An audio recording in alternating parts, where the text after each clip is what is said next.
So the first question we have from one of our attendees is, are there software tools for predicting possible failures in IoT networks? We just saw one of them, and there's several. So the answer is yes, and it's actually one of the main drivers that most of the customers are looking for is predictive maintenance, and it depends on the type of equipment and machine, because obviously we think in terms of vibratory equipment, rotational equipment. So it could be conveyor belts, it can be elevators, it can be pumps and motors, it can be kilns, it can be different type of equipment. So there's different ways to address each one. Normally, you think of like air quality, for instance. I can smell diesel as an example, which means I may have a leak in the generator, which we're not looking at, right? We can see different, we measure over 20 different gases. We sense inclinations, tilt, vibrations, pressures. We can see metal particles in oil. So I mean, the combination of items can apply to different type of engines, and then the analytics of those data points over time can easily can help customers understand the most important part of predictive maintenance, I think, which is the degradation of a system. You can see how a system degrades, and that's where you can start making decisions, manual or automated, on what you want to do with that. Can Interesting. I add a question to kind of follow up on that, Eric? Sure. So I don't know if this is what he was asking. I think you answered his question, but my question is the system itself, the sensors, the gateways, how do you maintain uptime or identify if there's a fault, or is there predictive maintenance for the predictive maintenance system is what I'm Okay, I saying? get the point. Well, Yeah. actually, this is an interesting question, and one of the things I love about LoRaWAN is that it's what I call a service-enabled protocol.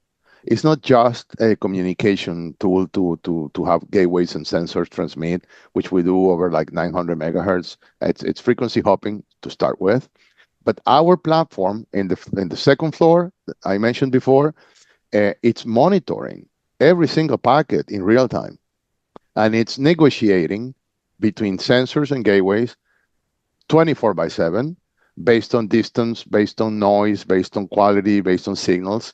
The sensors themselves, in the firmware of the sensors, there is a lot of strategies that are also governed by the LoRaWAN protocol regarding like rejoining the network, for instance. Oh, I haven't seen the gateway for 4 hours. Let me try to rejoin. And then it starts the process again. We have connectivity back to the sensors so we can actually talk to them within certain windows of opportunity. Sensors are very oriented towards saving battery because they need to last several years. So we're very cognizant. Transmissions have less than 1 second because the payloads are pretty small. We decode and expand all those payloads in our platforms. So it's extremely efficient communication-wise. We have more than one gateways, and then our platform selects the best gateway for that particular transmission. And this is transmission by transmission.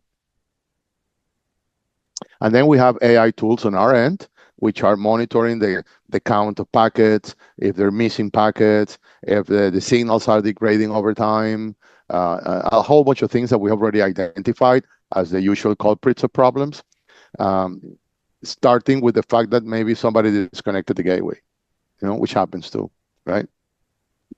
Got it. Thank you, Eric. So the next All right. question we have in one of our attendees, he's talking in the setting of a concrete mix plant. They want to reduce dust in the process, and they are asking about the sensors that measure dust and noise. Dust and noise. Dust, and actually there's a limitation that we learned in a recent seminar we did in Texas with these new silica regulations, which I think there is no escape for it. And what I mean is that our dust sensors are monitoring both particle counts and particle mass. And those particle counts and mass are measured in different scales, which are mostly based on human health. So we have very, very fine particle measurements for data centers, like 0.0 ppms, 0.01 ppms. But internationally, and even the US regulations mostly call for 2.5 and 10 ppms, which are the size of particles that will go into your lungs, below those sizes. Then we have the particle mass concentration per cubic meter. But they will measure dust in general with scattered lasers that are like beneath the sensors, which are, small in general, very small, very portable, and you can place them in different places. And I think that that's kind of what it does. The other part of the question was that he mentioned dust and let me see, and noise. Noise. Yeah. noise. Noise is also interesting because noise can be measured in. Noise is pressure transmitted over the air. Now, noise, we humans hear between 20 and I think it's 20,000 hertz. So we can see noise from some sensors, like we have air quality sensors that will give you noise as in decibels, which is the root square, the root mean square of all the noise that is being heard by the sensor. We have all the sensors that we're using, like in airports, for instance, where we have multiple frequencies of noise. So we can see noise just like we do ultrasounds on the predictive maintenance. We see sounds that are ultrasounds from 0 to like 80,000 hertz.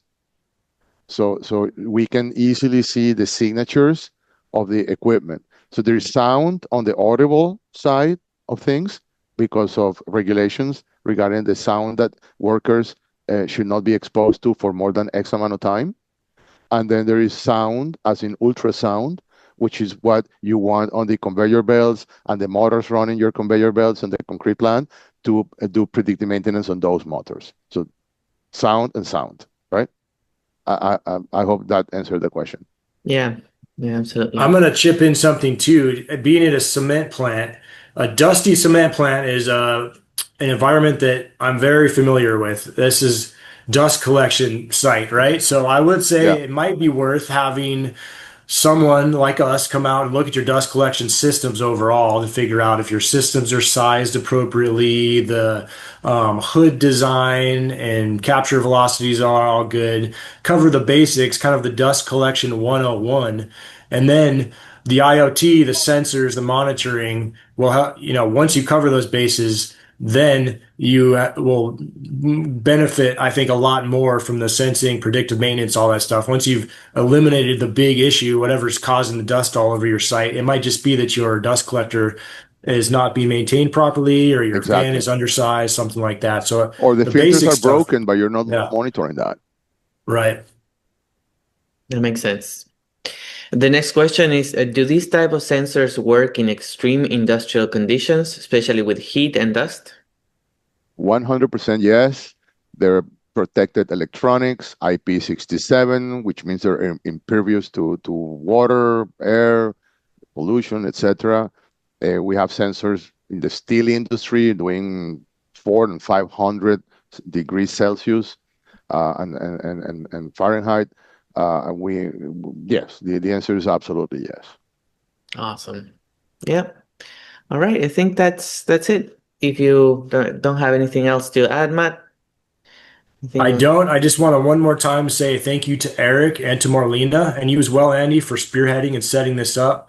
It's an amazing, interesting topic. I think it's going to only gain in importance as time goes on, as these tools become omnipresent in our lives. And I think Sensory is really at the leading edge of making this reality in industry. So this is awesome. I'm excited about the whole thing, and thank you, of course, to everyone who joined us and took time out of your day. So it's much appreciated. Please contact us. We're looking for problems to solve, and we have an amazing partner at Sensory that's going to help us do that. So, reach out and let's figure it all out together. Thank you, everyone. Thank you so much for the opportunity. Thank you, Eric. And thank you all for attending. So Enjoyed very much. And hope that everyone learned something and enjoyed the presentation. Yes. And we look forward to seeing you in our next webinar. Thank you so much. Have a All great right. day.